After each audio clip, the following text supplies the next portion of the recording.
बिस्मिल्लाहिर्रहमानिर्रहीम। अस्सलाम वालेकुम नाज़रीन, आप यूट्यूब चैनल देख रहे हैं। मैं इमरान खान हूँ। सबसे बड़ा जो फ़ैसला है वो आज आने वाला है सुप्रीम कोर्ट ऑफ पाकिस्तान में। पहले ये बताया गया कि ये फ़ैसला 3 रुकनी बेंच जो है वो सुनाएगा, 3 जज साहब बैठेंगे और सुबह 9 बजे ये फ़ैसला सुना दिया जाएगा। लेकिन उसके बाद फिर दोबारा एक नया शेड्यूल जारी किया गया और ये बताया गया कि अभी जब मैं आपसे बात कर रहा हूँ तो दोपहर 12 बजे पाकिस्तान वक्त के मुताबिक मखसूस नशिस्तों पर फैसला सुनाया जाएगा और सारा फुल कोर्ट बैठेगा। यानी जो 13 जजेस इस केस को सुन रहे थे वो 13 के 13 जजेस बैठेंगे और बैठकर इस फैसले को सुनाएंगे। इसके ऊपर बहुत सारी चेमगोइयाँ हुई हैं, 2 इजलास हुए हैं इस फैसले को करने से पहले। और काजी फ़ायद ईसा साहब के बारे में लोग ये क्लेम कर रहे हैं कि उन्होंने बड़ी कोशिश की कि एक हम-आहंगी पैदा की जाए। उन्होंने बड़ी कोशिश की, जो उनकी सोच है उसके मुताबिक फ़ैसला आना चाहिए। लेकिन मेरा पहले दिन से एक मौक़िफ़ है और मुझे पहले दिन से ये लगता था कि काजी फ़ायद ईसा साहब को इस बेंच में नहीं बैठना चाहिए। उनकी मर्ज़ी तो अपनी जगह पे, लेकिन हमने देखा कि ज़्यादातर वक्त जो है और ज़्यादा अटेंशन काजी फ़ायद ईसा साहब ले गए और वो पाकिस्तान तहरीक-ए-इंसाफ़ को जिस तरह डील कर रहे थे, ऐसा लगता था कि वो इलेक्शन कमीशन ऑफ पाकिस्तान को फेवर करना चाह रहे हैं या PDM की जमातों को फेवर करना चाह रहे हैं। या इस केस को सुनते हुए ऐसा महसूस हुआ, यानी महसूस हो रहा था कि जजेस कहाँ खड़े हैं। काजी फ़ायद ईसा साहब के बारे में महसूस होता कि वो चाहते हैं कि ये मखसूस नशिस्तें पाकिस्तान तहरीक-ए-इंसाफ़ या सुन्नी इत्तेहाद कौंसिल को ना मिलें। और यहाँ ऐसे जजेस भी थे जिनको सुनकर महसूस होता था कि वो ये चाह रहे हैं कि ये नशिस्तें उन्हीं को मिलें जिन्हें पाकिस्तान के लोगों ने वोट डाला है। तो एक बड़ी क्लियर डिवाइड हमने देखी इस बेंच के अंदर। और उसके बाद जो रिपोर्ट हुआ, जो रिपोर्टर्स ने रिपोर्ट किया, उन्होंने कहा जी बड़ी गर्मा गर्मी हुई है दोनों इजलासों में, जिनमें से एक जो है वो परसों हुआ और एक जो है वो कल हुआ। और उसके बाद अब ये फैसला फाइनल कर लिया गया है। लोग अलग अलग किस्म का क्लेम कर रहे हैं। कुछ लोग कह रहे हैं 6-7 से ये फैसला आ रहा है और पाकिस्तान तहरीक-ए-इंसाफ़ जीत रही है। और कुछ सोर्सेज ने यह दावा किया है कि ये फैसला 8-5 से आएगा और पाकिस्तान तहरीक-ए-इंसाफ़ इसमें कामयाब हो जाएगी, सुन्नी इत्तेहाद कौंसिल।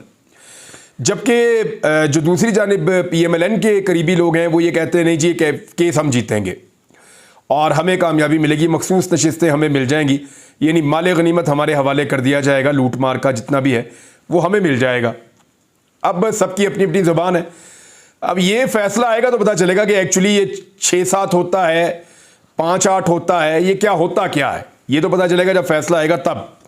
लेकिन इस फैसले के असरात बड़े खौफनाक हैं। यानी मैं अगर उंगलियों के ऊपर जजों के नाम गिनूं तो कम से कम 6 जजेस के नाम मैं ऐसे गिन सकता हूं जिनका मौक़िफ़ बहुत क्लैरिटी के साथ इस तरफ खड़ा हुआ था कि अवाम ने जिनको वोट डाला ये सीटें उनको मिलनी चाहिए। और दूसरी जानिब मुझे 4-5 जजेस ऐसे याद हैं काजी फ़ायद ईसा साहब के समेत जो अदरवाइज सोच रहे थे, उनकी सोच दूसरी तरफ थी। तो अब जरा आ जाए कि इस फैसले का इम्पैक्ट कितना बड़ा है। यानी ये फैसला कोई आम फैसला नहीं है, इसका बहुत बड़ा इम्पैक्ट है और बड़ा हैवी फैसला है जो होने जा रहा है। 12 बजे तक आप इंतज़ार करें और उस बीच में आप ये वीलॉग सुने। मैं आपको बताता हूँ कि अगर पाकिस्तान तहरीक-ए-इंसाफ़ के हक़ में फ़ैसला आया तो क्या होगा, अगर तहरीक-ए-इंसाफ़ के ख़िलाफ़ PDM के हक़ में फ़ैसला आया तो क्या होगा। नंबर 1, मेरी राय में लोगों ने जिसको वोट डाला मखसूस नशिस्तें उसी को उसी तनासब से मिलनी चाहिए। यानी लोगों ने आज़ाद उम्मीदवारों को वोट डाला, लेकिन इसलिए नहीं डाला कि वो आज़ाद हैं, इसलिए डाला कि वो पाकिस्तान तहरीक-ए-इंसाफ़ के हमायती याफ्ता हैं। इमरान खान साहब ने उनके नामों के ऊपर मंजूरी दी हुई है, तो इसलिए वो जो हमायती याफ्ता उम्मीदवार है वो जीत कर जहां गए वो सारी मखसूस नशिस्तें भी वहीं जानी चाहिए। मुझे ये लगता है अब अदालत ने फैसला करना है। मुझे लगता है इलेक्शन कमीशन बहुत बुरा फंसने वाला है। अब पाकिस्तान तहरीक-ए-इंसाफ़ के हक़ में अगर फैसला आ जाता है या सुन्नी इत्तेहाद कौंसिल के, तो इसका इंपैक्ट क्या होगा। नंबर 1, ख़वातीन की नुमाइंदगी पाकिस्तान तहरीक-ए-इंसाफ़ को मिल जाएगी असम्बली में। और अगर ख़वातीन आ जाती हैं कौमी असम्बली में, सूबाई असम्बलियों में, तो जो हुकूमतें इस वक्त वहाँ पे जाली फॉर्म 47 के ऊपर बैठी हुई हैं उनके लिए बड़ा मुश्किल हो जाएगा, क्योंकि ख़वातीन की नुमाइंदगी बड़ी तगड़ी होती है। मिसाल के तौर पर यास्मीन राशिद साहिबा हलफ उठाने के लिए अगर कौमी असम्बली में आती हैं तो उनको लाना तो पड़ेगा हलफ उठाने के लिए, और वो मेंबर कौमी असम्बली बन जाती हैं मखसूस नशिस्त पे, तो वहाँ खड़ी होकर वो तकरीर भी करेंगी। वो बताएंगी कि उनको इलेक्शन कैसे हराया गया, वो ये भी बताएंगी कि जेल में उनके साथ क्या हो रहा है। तो खवातीन बड़े मजबूत कैरेक्टर की कुछ हैं, सनम जावेद, आलिया हमजा और बहुत सारी खवातीन।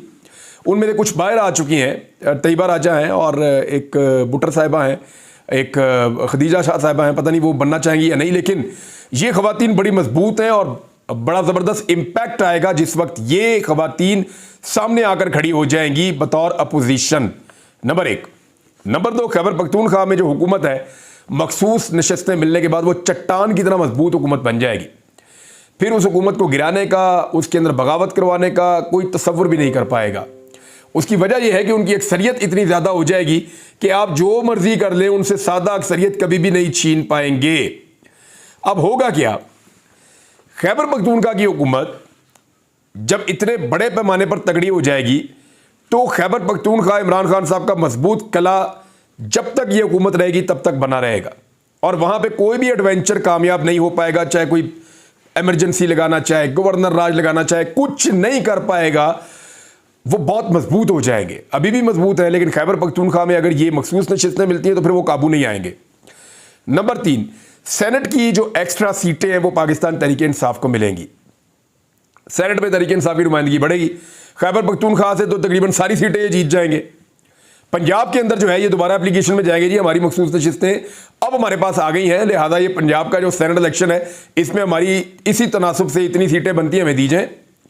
तो इलेक्शन कमीशन में मामला जाएगा, फिर अदालत में जाएगा, वो मामला भी आपके सामने आ जाएगा। नंबर 4, काजी फायद ईसा साहब की एक्सटेंशन का मामला खत्म हो जाएगा। उसकी वजह यह है कि हुकूमत के पास 2/3 अक्सरियत नहीं होगी और काजी साहब को एक्सटेंशन नहीं मिल पाएगी, क्योंकि काजी फायद ईसा साहब को अगर एक्सटेंशन मिल जाती है तो फिर Pakistan Tehreek Insaf tata good bye अगले उस टन्योर तक के लिए, जब तक के लिए काजी फायद ईसा साहब जो हैं वो चीफ जस्टिस ऑफ पाकिस्तान के ओहदे पर रहते हैं। तहरीक इंसाफ के बाद इस वक्त वाहिद जो उम्मीद की किरण है वो ये है कि काजी साहब अपनी मुद्दत मुलाजमत पूरी करने के बाद रिटायर हो जाएं और वो इस सीट के ऊपर मजीद ना बैठे रहें। 5वीं चीज़ जो होगी वो तहरीक इंसाफ का जो वर्कर है उसका मोराल बड़ा बुलंद हो जाएगा। उन्हें लगेगा मुश्किल तरीन हालात के अंदर वो केस जीत कर अपना हक ले सकते हैं। उन्हें लगेगा इसी सिस्टम के अंदर लेके अगर वो लड़ाई करते रहें, इसी असेंबली के अंदर, इन्हीं अदालतों के सामने, इसी सिस्टम के अंदर वो कानूनी अंदाज में अपना जायज़ हक इस्तेमाल करते रहें, एहतजाज करते रहें, अपनी लड़ाई लड़ते रहें, तो एक दिन वो जीत जाएंगे। इससे उनका जो मोराल है वो बुलंद होगा। और छठी चीज़ ये है कि जजेस को भी हक और सच के साथ इंसाफ पर मबनी फैसले करने के लिए तकवीयत मिलेगी, हौसला मिलेगा, क्योंकि अदलिया को सबसे ज़्यादा दबाया गया है इस सारे टाइम में, उसको सबसे ज़्यादा मिलाइन किया गया है, जजेस के ऊपर निजी नौयत के हमले किए गए हैं, जजेस को दीवार के साथ लगाने की कोशिश की गई है, जजेस ने खुद लिखकर बताया कि उनके ऊपर किस किस्म का दबाव डाला गया बार बार।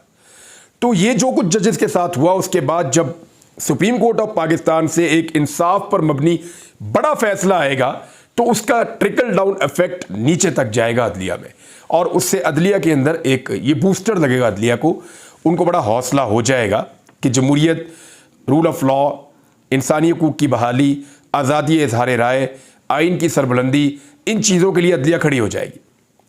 अच्छा, अगर पीडीएम के हक में फैसला आ जाता है तो फिर क्या होगा? यानी ये भी मुमकिनात में से है ना, हो सकता है कादी साहब जीत जाए, ये केस जो है वो कादी साहब के हक में आ जाए, जैसे वो चाह रहे हैं वैसे हो जाए।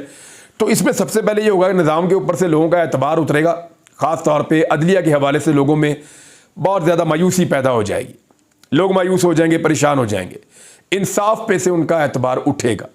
नंबर 2, हुकूमत को, जो इस वक्त पीडीएम की हुकूमत है, उसको 2/3 अक्सरियत मिल जाएगी। अच्छा, जब 2/3 अक्सरियत मिल जाएगी तो नंबर 3, वो ये करने के काबिल हो जाएंगे कि अपने मनमानी के मुताबिक पाकिस्तान के आइन में तरमीम करें, वो स्याह बनाए, सफ़ेद बनाए, वो कोई भी कानून बनाने के काबिल हो जाएंगे। जैसा कि कादी फायद ईसा साहब को एक्सटेंशन देने का मामला हो तो वो ऐसा कानून बना देंगे जिससे कादी फायद ईसा साहब को एक्सटेंशन दी जा सकेगी। नंबर 4, वो खवातीन की मुश्किल अपोजिशन से बच जाएंगे। नंबर 5, अदलिया और इदारों पर मजीद कंट्रोल कर पाएंगे। यानी ये उनकी इतनी बड़ी जीत होगी कि वो बताएंगे कि सारा कुछ हमने कंट्रोल कर दिया, देखो हम ये कर सकते हैं तो हम ये भी कर सकते हैं, हम ये भी कर सकते हैं। फिर वो ज़्यादा बुरे तरीके से, ज़्यादा ब्रूटली कंट्रोल करेंगे इदारों को, अदलिया को, हर चीज़ को। तो ये है जनाब इसका मामला। दूसरा, एक पूरी दुनिया से आवाज़ें आ रही है और अडियाला जेल से जो बाज़गश्त सुनाई दी, जो इमरान खान साहब ने बात की कि वो भूख हड़ताल पे जाएंगे, तो उसके बाद अब पूरी दुनिया से भूख हड़ताल की आवाज़ आ रही है। लेटेस्ट इसके बारे में न्यूज़ ये है कि गालिबन मुहर्रमुल हराम के बाद पाकिस्तान तहरीक इंसाफ मुशावरत के बाद ये तय करेगी, इमरान खान साहब अपने वकला के साथ मिलकर इस बात को तय कर लेंगे कि उन्होंने भूख हड़ताल पर जाना है।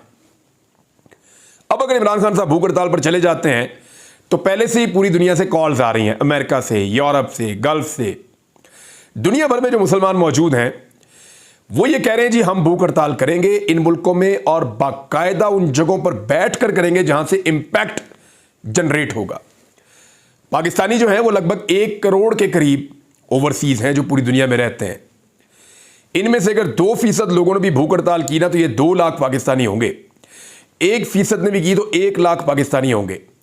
और अगर ये लोग निकलकर बैठ जाते हैं और भूख हड़ताल शुरू कर देते हैं उन मुल्कों में, उन इदारों के सामने, तो उसका बड़ा खौफनाक इंपैक्ट पाकिस्तान के ऊपर आएगा। भारत इमरान खान साहब मशावरत कर रहे हैं और अब तक जो खबर सामने आई है कि मुहर्रमुल हराम के बाद यानी 10 मुहर्रम के बाद फाइनल मुशावरत करके इमरान खान साहब भूख हड़ताल पर जा सकते हैं। अगर उनके मुतालबात ना माने गए तो देखिए, भूख हड़ताल का उसूल ये नहीं होता कि आप फौरी तौर पर भूख हड़ताल कर देते हैं। उसका तरीका यह होता है कि आप अपने मुतालबात सामने रखते हैं। मुतालबात सामने रखने के बाद आप ये कहते हैं कि मैं फलां डेट दे रहा हूं, इस तारीख तक, यानी 2 हफ्ते, 3 हफ्ते, 1 हफ्ता, इस तारीख तक मेरे मुतालबात अगर तस्लीम ना किए गए तो फिर मैं भूख हड़ताल पे चला जाऊंगा। आपके पास इतना वक्त है, वो जो भी जायज़ वक्त हो वो दिया जाता है। अच्छा, उस वक्त तक इंतजार किया जाता है, अगर मुतालबात ना माने जाएं तो फिर भूख हड़ताल पे चले जाते हैं। यह है भूख हड़ताल का तरीकाकार। अब देखते हैं इमरान खान साहब के मुतालबात क्या होंगे और वो मुतालबात बाहर कैसे आएंगे और इमरान खान साहब उसमें कितना वक्त देंगे और उसके बाद भूख हड़ताल का बाकायदा आगाज पूरी दुनिया में और पाकिस्तान में खास तौर पे कैसे होगा। एक और जो बड़ा अहम केस है उस पर हम बात करते रहते हैं।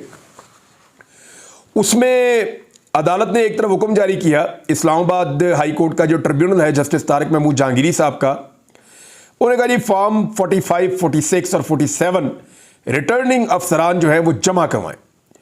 ये उन्होंने फाइनल हुक्म जारी कर दिया और ये कहा कि ये कागजात जमा करवाए जाए और कागजात जमा करवाए जाए ताकि इस केस को निपटाया जाए और 22 जुलाई तक का समाअत को मुलतवी किया गया।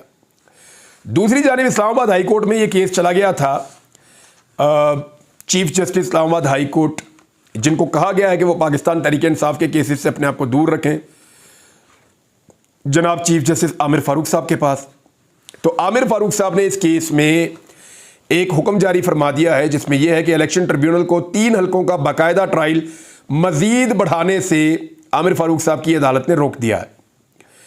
उन्होंने कहा जी कार्रवाई क्या चल रही है अदालत में, जिस पर वकील शुएब शाही ने जवाब दिया कि एक केस आज था, दीगर 2 केसेस पीर को समाअत के लिए मुकर्रर हैं। चीफ जस्टिस ने कहा अगर हम केस 22 जुलाई तक रख लें तो कोई इशू तो नहीं है, अगर प्रोसीजर की कोई खिलाफ वर्जी होती है तो चैलेंज किया जा सकता है। उन्होंने कहा मुझे समझने में वक्त मिलेगा, मैं 4 या 5 दिन में इस केस के ऊपर फैसला कर दूंगा और उसके बाद जो है वो केस आगे बढ़ जाएगा। लेकिन अभी तीनों हलकों में जो केस चल रहा है ट्रिब्यूनल के अंदर, ट्रिब्यूनल को मना कर दिया गया है कि वो इनके ट्रायल को आगे अभी ना बढ़ाए। तो जनाब ये एक डेवलपमेंट है, मैंने आपके साथ शेयर कर दिया, लेकिन ये ज़्यादा देर रुकेगा नहीं मामला। ये अगर ट्रिब्यूनल यही रहा या इस्लामाबाद हाई कोर्ट के कोई भी जज इस्लामाबाद हाई कोर्ट के यानी कोई भी एक हो जाए जो इस ट्रिब्यूनल के जज हुए, तो ये जनाब फारग हैं 3 सीटें PMLN की और ये मिलेंगी पाकिस्तान तहरीक इंसाफ को। सिर्फ एक सूरत है कि बाहर से कोई अपना जज ला के, कोई अपना रिटायर बंदा ला के उसको ट्रिब्यूनल का जज बना दिया जाए, तो फिर तो शायद ये सीटें बचा पाएं अपनी। लेकिन अगर ये इंसाफ के साथ इसी अदालत के किसी भी जज ने सुन लिया तो ये गया, ये 3 सीटें गई और ये बंद टूट जाएगा और जब बंद टूटेगा तो सबको लग पता जाएगा। पाकिस्तान तहरीक इंसाफ को ऑफर की गई है जी कि आप चेलम के बाद जो है वो जलसा कर लें, अब परवेज खटक की चेलम के बाद जलसा कर ले, यानी 40 दिन अभी और गुजारे उसके बाद जलसा करें।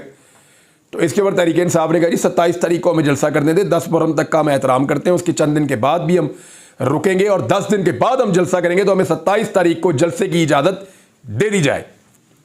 अब इस पर जो है वो दोबारा से नेगोशिएशंस हो रही हैं, देखें क्या होता है। एक और खबर है, नैब की जो टीम है उसकी दौड़े लग गई। हुआ ये कि परवेज खटक साहब ने जो गवाही दी है वो गवाही उस गवाही से मुख्तलिफ है जो स्टेटमेंट उन्होंने तफ्तीशी अफसर को दिया था। यह पता नहीं कन्फ्यूजन में हो गया है या वो घबरा गए थे, लेकिन अदालत के सामने खड़े होकर परवेज खटक ने जो स्टेटमेंट दिया है वो स्टेटमेंट उस स्टेटमेंट से मुख्तलिफ है जो स्टेटमेंट परवेज खटक साहब ने तफ्तीशी अफसर को दिया है। और नैब के डिप्टी प्रोसिक्यूटर परेशानी के आलम में आए और हाँफते कांपते जज साहब को कहा कि परवेज खटक को हॉस्टाइल विटनेस करार दे दें, यानी वो नहीं बेचारा दे पाया। जज साहब ने जनाब ये नहीं मंजूर की उनकी इस्तदा, तो नैब की लीगल टीम के एक और रुकन भागे हुए अदालत पहुंचे और उन्होंने भी अदालत से परवेज खटक को हॉस्टाइल विटनेस करार देने की दरखास्त की। परवेज खटक का जो बयान है वो नैब को दिए गए बयान से मुख्तलिफ है और नैब की टीम अब ये चाहती है कि जनाब को इसमें रास्ता निकाला जाए। तो परवेज खटक साहब से गलती हुई है या वो जानबूझ के करके चले गए हैं, लेकिन ये मामला भी इमरान खान साहब को फायदा दे जाएगा। एक खबर और मैं आपको सुनाता हूं, वो आसिफ अली जरदारी साहब से मुताल्लिक है। देखिए है तो ये नूरा कुश्ती है ना, लेकिन जरदारी साहब ने कहा कि मुस्लिम लीग नून से हुकूमत नहीं चल रही, हम हुकूमत बनाना और गिराना जानते हैं, ये जरदारी साहब ने कहा। उन्होंने कहा कि IMF से कर्ज लेकर अवाम का इम्तिहान लिया जा रहा है, जबकि नून लीग से हुकूमत नहीं चल रही, हम हुकूमत बनाना और गिराना जानते हैं। और पार्टी रहनुमाओं से बातचीत कर रहे थे, पार्टी रहनुमाओं ने शिकवे शिकायतें की, उन्होंने कहा जी बेड़ा गर्क हो गया, अवाम नाम ही नहीं सुनना चाहती, गंदी गालियां पब्लिक दे रही है, पंजाब में ख्वाब भी ना देखना आज के बाद, एक काउंसलर भी आप नहीं जीत पाएंगे। जरदारी साहब को भी पता है जैसे इन्होंने सिंध में इलेक्शन जीता है वैसे इन्होंने मुल्तान में भी इलेक्शन जीत लिया है, लेकिन ये दाव एस्टेब्लिशमेंट हर दफा तो नहीं लगवाएगी इनका, यानी हर मरतबा तो एस्टेब्लिशमेंट के हाथ से पकड़ के गिलानी साहब के बच्चों को असेंबलियों में नहीं ना लाना, हर दफा तो असेंबलियों के अंदर जो है वो बगैर इलेक्शन लड़े आसफा जरदारी से नहीं पहुंच जाना, हर दफा जरदारी साहब को ये सहूलत इस तरह तो नहीं मिलनी, हर दफा तो नहीं होगा ना, इस मरतबा तो दाव लग गया है, तो अब वो बेचारे अपोजिशन भी बनना चाहते हैं। देखिए एक बात याद रखिएगा कि आज पाकिस्तान के अवाम को जितनी मार पड़ रही है वो सारी मार पड़ने के पीछे नवाज शरीफ, आसिफ अली जरदारी, शहबाज शरीफ, बिलावल जरदारी, मरियम नवाज, ये सारे लोग और इनके साथ फजलुर रहमान साहब, और आप शामिल कर लीजिए ANP को भी और MKM को खास तौर पे आप इसमें शामिल रखिए, और फिर एस्टेब्लिशमेंट की इसके ऊपर छत्तर छाया, ये सारे लोग मिलकर पाकिस्तान की आवाम की बर्बादी की जिम्मेदार हैं। जो कुछ भी अभी हो रहा है ये आपस में नूरा कुश्ती थोड़ी थोड़ी करेंगे, कभी कभी कोशिश करेंगे कि हाँ मैं अपोजिशन, हाँ मैं हुकूमत, लिहाजा हमसे ही बात करो, तो ये नहीं हो सकता, लोग अब बेवकूफ नहीं बनेंगे।